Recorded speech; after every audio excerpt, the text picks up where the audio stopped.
Would demons attach themselves to things? Could they attach themselves to an antique, a chest, a chair, a gun, stuff like that? Right. Yeah, they can. Objects. The technical term would be secondary causality. They would allow. They use objects to bear their power, and not unlike blessed holy water, a blessed crucifix.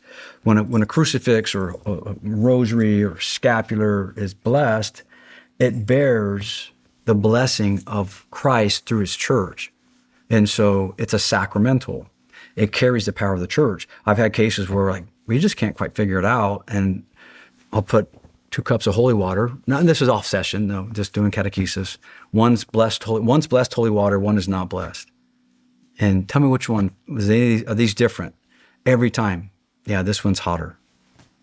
They can feel the difference because it carries that blessing of Christ to the church. So the demon works off that same. Again, the demon, everything he does is a complete counterfeit and mockery and reversal of an ape of what is true and good and pure, what we see in the sacramental system. In our case, the sacramental system of blessings, crucifixes. So the demon's going to do the opposite. They're going to use sage. They have all sorts of other objects that they use the agency of immaterial things, meaning like we use oils, salts, metals, that the church says, yes, this is a sacramental. And so the demons do that. So Chucky dolls, I've seen those. Yeah. For whatever reason, I don't know. Yeah. What do you mean you've seen them? Seen them where? Well, I had three different cases that had Chucky dolls in, some version of a Chucky doll involved. What are the cases? One of them was, it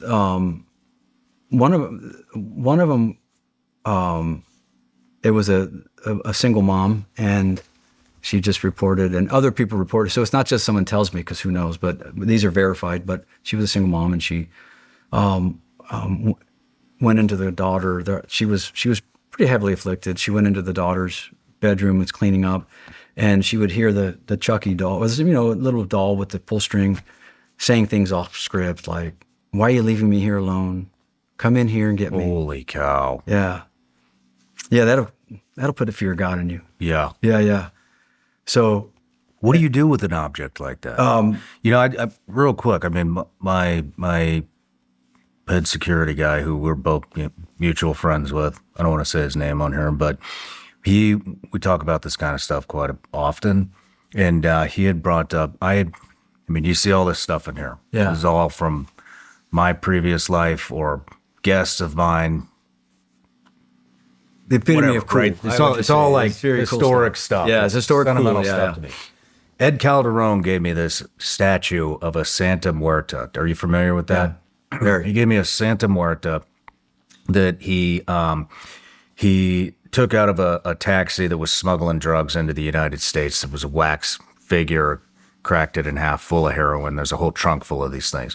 So he gave me one without the heroin, of course, and kind of like put it back together is a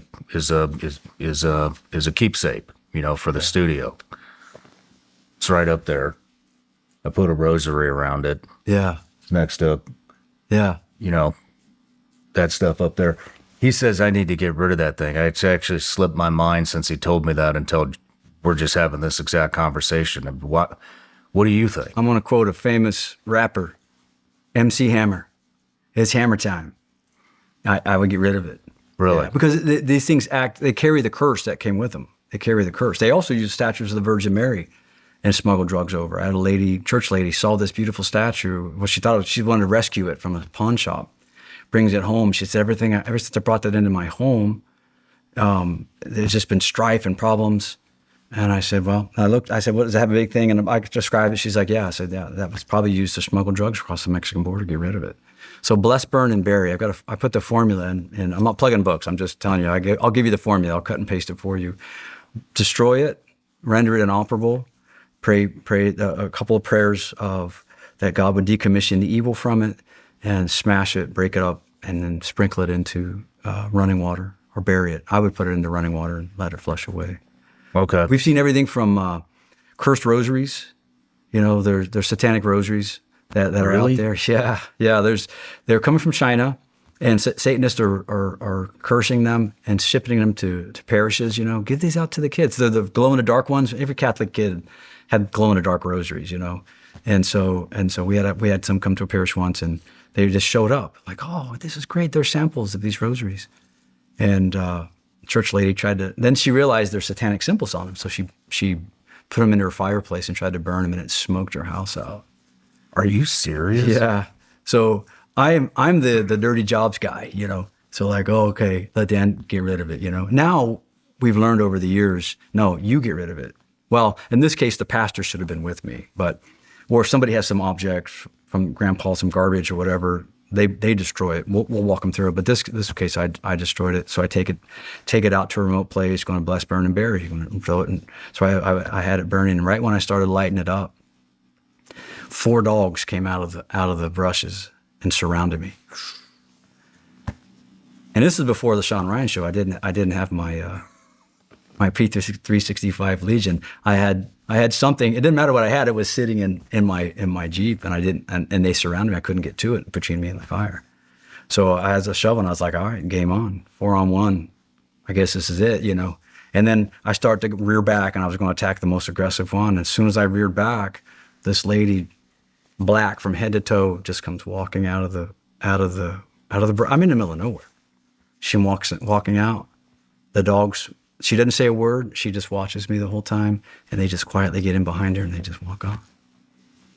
And those things burnt for. It took forever to burn. Wow. I had a cursed Barbie doll once. Yeah, a lady came in. Their daughter was really afflicted, teenage girl, and she had an unhealthy relationship with an uncle or something, and he had given her this Barbie doll that she was really attached to. And you have to watch. This is the thing. It's the attachment. That's where the demon is. He's always in the attachment. You talk about fasting and breaking the attachment to meat once in a while, the attachment, a rock falls in your shoe, breaking the attachment to comfortable feet, you know, walking with that for a half hour or so, offering it up for your family, whatever.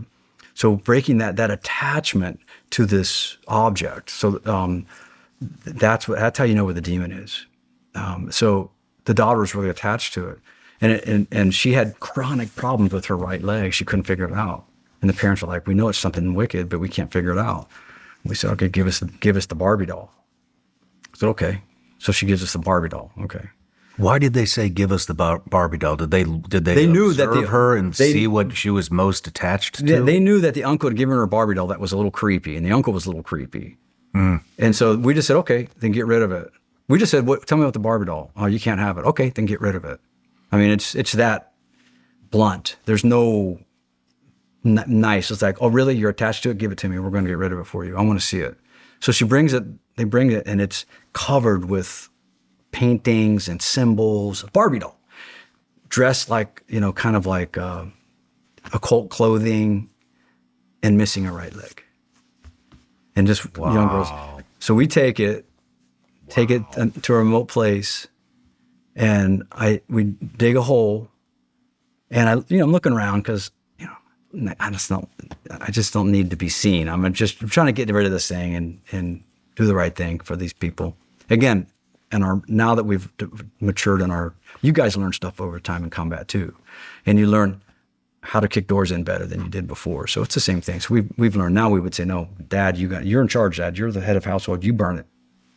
You let this garbage in. You get rid of it. So anyway, we're burning it, and I look around, and there's nobody I'm in the middle of nowhere. And all of a sudden, I start to light it, and I get the smell of just skunk and flesh. It's gross. And I look, and from me to there is a carcass of a rotting skunk, and I didn't see it. I didn't smell, didn't see it, and this was a skunk rotting, and it was foul. So we light it up. Just light up this Barbie doll, this big. And it burnt, I'm not kidding you, like 3 tractor tires, green and black. Wow. So you talk about it carries, just like this carries the blessings of Christ in the church, cursed objects work in the same way. So If you want, we can get rid of that.